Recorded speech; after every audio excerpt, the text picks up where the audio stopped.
Hello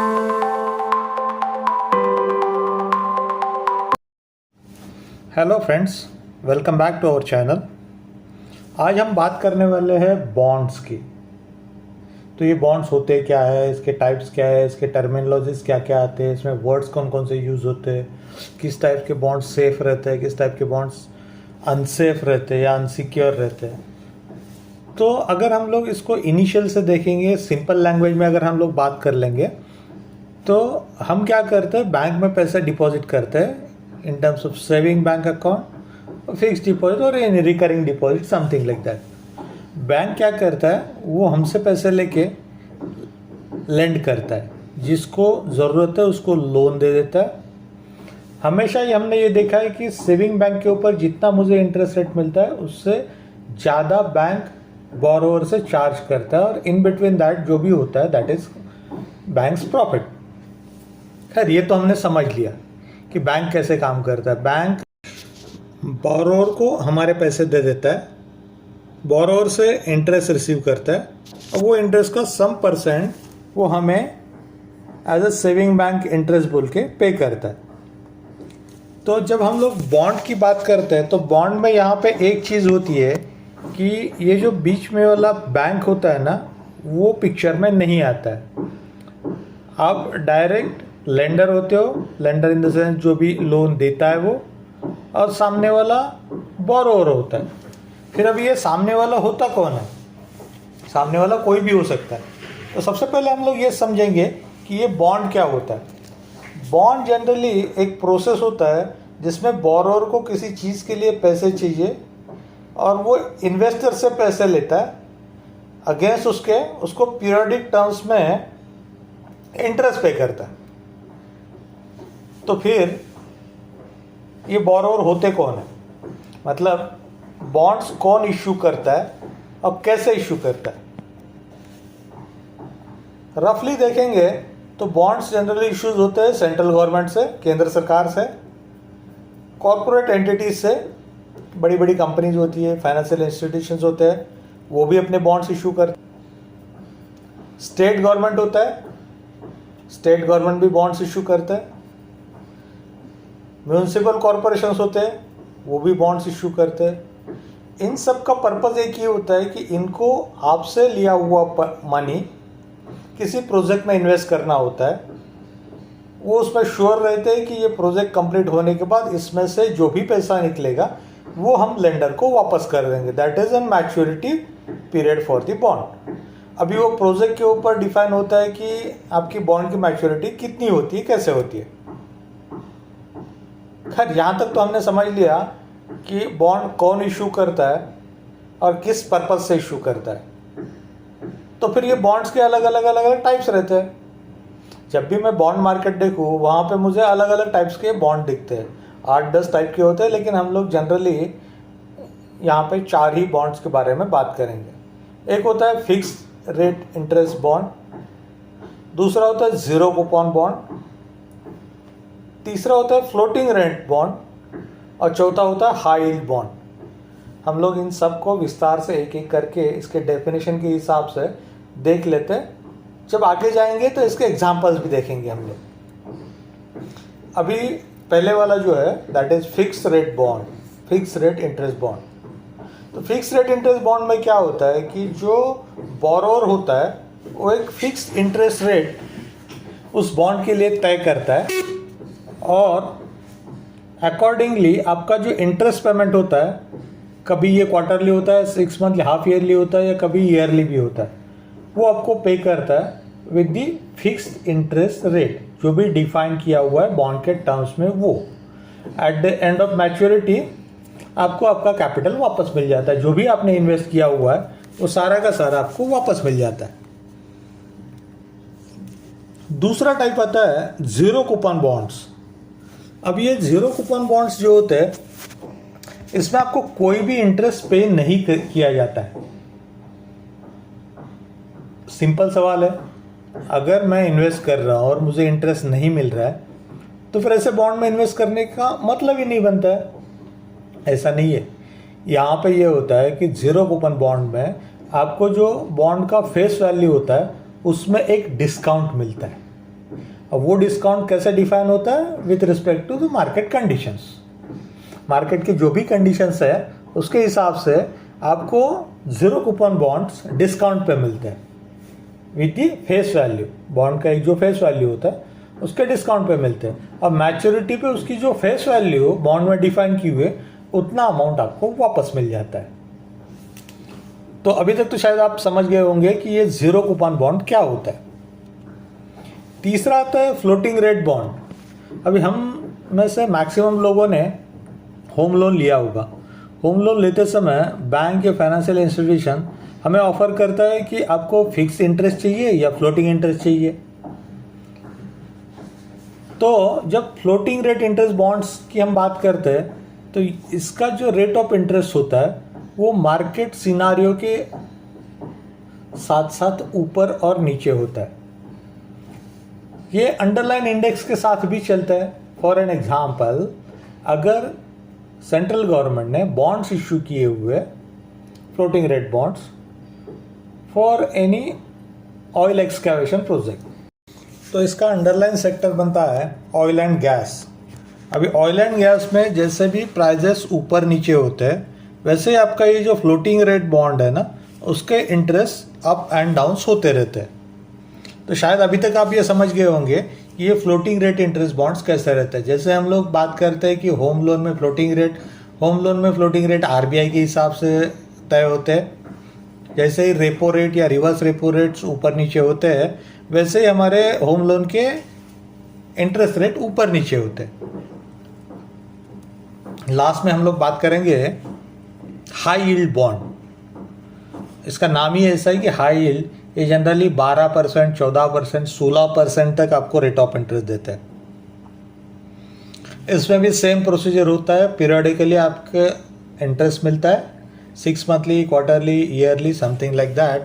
लेकिन bond market में सबसे वर्स्ट बॉन्ड कंडीशंस ये हाई यील्ड बॉन्ड्स होते हैं क्योंकि ये रिस्की होते हैं।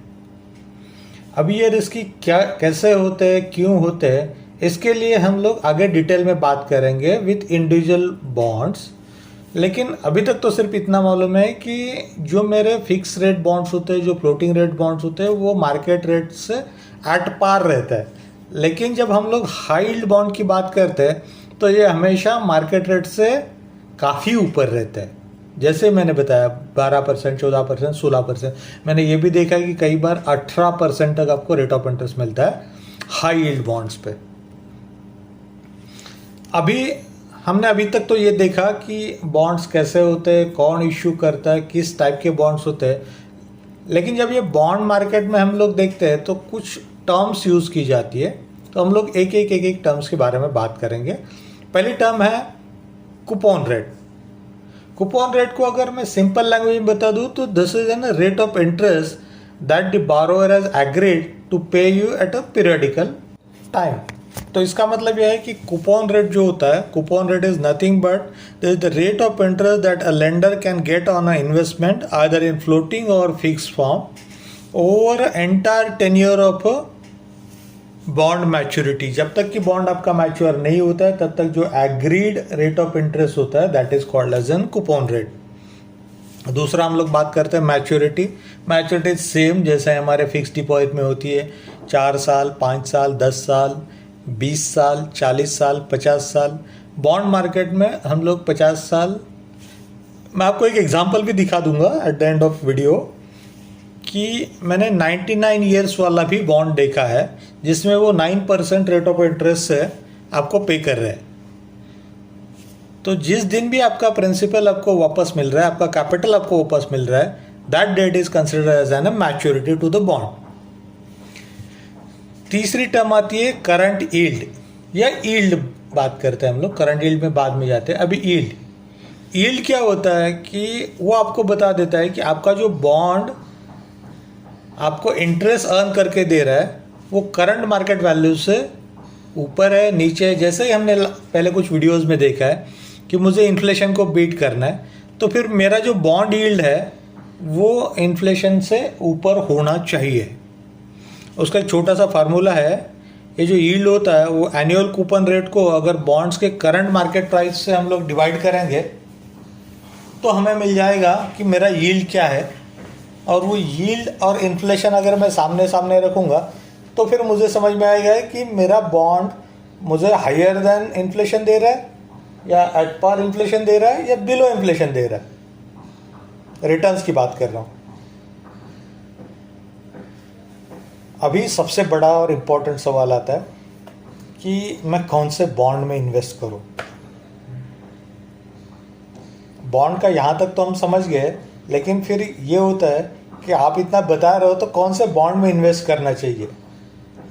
और ये बहुत इजी क्वेश्चन है जो सबके दिमाग में आ सकता है जो भी ये वीडियो को यहाँ तक देखेगा। हमने लास्ट वीडियो में बात किया था कि रिस्क और रिटर्न जो होता है ना, उसका एक रैशनल होता है। High risk high return, low risk low return. किसी भी इंस्ट्रूमेंट में आप म्यूचुअल फंड में देख लीजिए, स्टॉक्स में देख लीजिए, या बॉन्ड मार्केट में देख लीजिए, किसी भी चीज़ में, अनसिक्योर्ड लोन्स में देख लीजिए, जहाँ पे आपको हाई यील्ड या हाई इंटरेस्ट पे किया जाता है, वहाँ पे आपका प्रिंसिपल लूज होने के चांसेस उतने ही रहते हैं। अगेंस्ट जब भी हम लोग कोई एफडी निकालते हैं तो फिर वहाँ पे मुझे सिक्योरिटी मिलती है, तो वो जो रेट ऑफ इंटरेस्ट होता है वो कंसिडरेबली कम रहता है as compare to unsecured loans. तो फिर अगर बॉन्ड मार्केट में मुझे एंटर करना है तो फिर कौन सा बॉन्ड अच्छा है और कौन सा बॉन्ड ठीक है, कौन सा बॉन्ड खराब है, ये हमने पहले तो देखा है कि high yield bond, floating rate bond, लेकिन हर एक बॉन्ड का एक रेटिंग होता है। और वो रेटिंग कौन डिसाइड करता है? वो रेटिंग डिसाइड करता है क्रिसल एक इंस्टीट्यूट है, देन केयर रेटिंग आता है, then India rating and research आता है, ICRA आता है, या अलग अलग एजेंसीज है जो वो बॉन्ड इश्यूअर के फाइनेंशियल कंडीशंस, उसका हिस्ट्री, करंट और future capability to repay the principal as well as interest, इसके ऊपर वो बॉन्ड का रेटिंग तय करता है। तो बॉन्ड के रेटिंग्स कैसे तय होते हैं? बॉन्ड के रेटिंग्स ऐसे तय होते हैं, हम लोग बात करेंगे सबसे पहले जो हाईएस्ट रेटिंग होता है, दैट इज AAA। तो AAA क्या इंडिकेट करता है? AAA इंडिकेट्स ये करता है कि इसमें बहुत कम रिस्क रहती है। जनरली AAA के bonds government of India issue करता है, क्योंकि दोज आर हाईली सिक्योर्ड। वो आपका प्रिंसिपल आपको वापस देने की एश्योरिटी गवर्नमेंट ऑफ इंडिया लेता है। तो वहाँ पे जो भी बॉन्ड्स इशू होते हैं गवर्नमेंट्स के, उसमें AAA रेटिंग्स होता है। फिर AA क्रेडिट रेटिंग्स भी होता है। AA क्रेडिट रेटिंग में क्या होता है कि आपका क्रेडिट रेटिंग जो होता है उसकी क्वालिटी हाई रहती है, रिस्क भी कंपैरेटिवली कम रहता है। ये बॉन्ड्स जो होते हैं generally large corporates, financially sound institutions, ये लोग इशू करते हैं, या गवर्नमेंट PSUs। गवर्नमेंट PSUs में कई बार AAA रेटिंग भी मिलता है, कई बार AA रेटिंग में भी मिलता है। तीसरा रेटिंग आता है A रेटिंग। इसमें क्या होता है कि आपकी क्रेडिट क्वालिटी जो होती है, जो भी बॉन्ड इश्यूअर है वो एक एडिक्वेट रहती है, और उसका जो फाइनेंशियल कंडीशन होता है वो सस्टेनेबल रहता है for adverse economic condition. Adverse economic condition जिसकी हमने बात की थी कि मार्केट्स अप्स डाउन्स। ये बॉन्ड्स कौन इशू करता है? जनरली मीडियम साइज कंपनी जो होती है, जिनका एक स्टेबल फाइनेंशियल रिकॉर्ड्स है, ये लोग इशू करते हैं, और उनके लिए रेटिंग आता है A रेटिंग। देन और एक रेटिंग आता है दैट इज कॉल्ड BBB। इस टाइप के जो बॉन्ड इश्यूअर्स होते हैं वो जनरली वल्नरेबल रहते हैं, जिनका इकोनॉमिक डाउनटर्न चलता रहता है। यहाँ पर भी जिसके मॉडरेट फाइनेंशियल्स है वो लोग ये बॉन्ड्स इशू करते हैं। हमने जैसे हाई यील्ड बॉन्ड में देखा, वैसे यहाँ पे आपको रेट ऑफ रिटर्न काफ़ी अच्छा खासा ल्यूक्रेटिव मिलता है। अगर हम लोग इंडिया में जो इश्यूज होते हैं तो AAA rating, this is just for an example, ये कोई रिकमेंडेशन नहीं है। तो अगर NTPC का कोई बॉन्ड है, NTPC के प्रोजेक्ट के लिए आप फाइनेंसिंग कर रहे हो बाय परचेसिंग अ बॉन्ड, तो समवेयर अराउंड 8.919 तक आपको रेट ऑफ इंटरेस्ट मिल जाता है और सर्टन पीरियड। वो इंडिविजुअल बॉन्ड के ऊपर डिपेंड रहता है कौन सा बॉन्ड और कितनी मैच्योरिटी है। हम लोग कोटक प्राइम में भी जा सकते हैं। Kotak prime is also an premium bond issuer. Poonawalla Fincorp है, इनके भी बहुत सारे बॉन्ड्स में रेटिंग आपको AAA ही मिलेगी। जैसा हमने बोला है कि AA रेटिंग, जिसमें हमारे क्रेडिट रेटिंग जो होता है, रेटिंग अच्छा रहता है और इसमें रिस्क भी कम रहता है डिफ़ॉल्ट होने के। Default in the sense for your interest and principal amount. ये जनरली जो लार्ज फाइनेंशियल इंस्टीट्यूट्स होते हैं या स्टेट गवर्नमेंट्स भी होती है, ये लोग इशू करते हैं जिनका रेटिंग AA में आता है। तीसरा आता है A grade rating bonds. A grade rating में उनकी क्रेडिट क्वालिटी एडिक्वेट रहती है, उनकी रेटिंग, ये सस्टेनेबल भी रहते हैं, तो इसके लिए इनका रेटिंग हमेशा A में होता है। लास्ट में जो आता है वो है B। ये वल्नरेबल रहते हैं, ये इकोनॉमिक डाउनटर्न से मोस्टली अफेक्ट करता है। यहाँ पे हमें रेट ऑफ इंटरेस्ट काफ़ी अच्छा मिलता है, लेकिन प्रिंसिपल वापस मिलने का रिस्क भी रहता है, या आपका टाइमली इंटरेस्ट रिसीव करने का रिस्क भी रहता है। जैसा मैंने पहले कहा था कि मैं आपको एक एग्जांपल दिखा देता हूँ। High returns bond plus very long term bonds, ये दोनों एग्जांपल्स अभी आपके स्क्रीन पे है। सो आई होप कि आपको अभी बॉन्ड मार्केट में बहुत सारी समझ आ गई होगी। So thank you for watching this video. Please do subscribe to our channel. Thank you.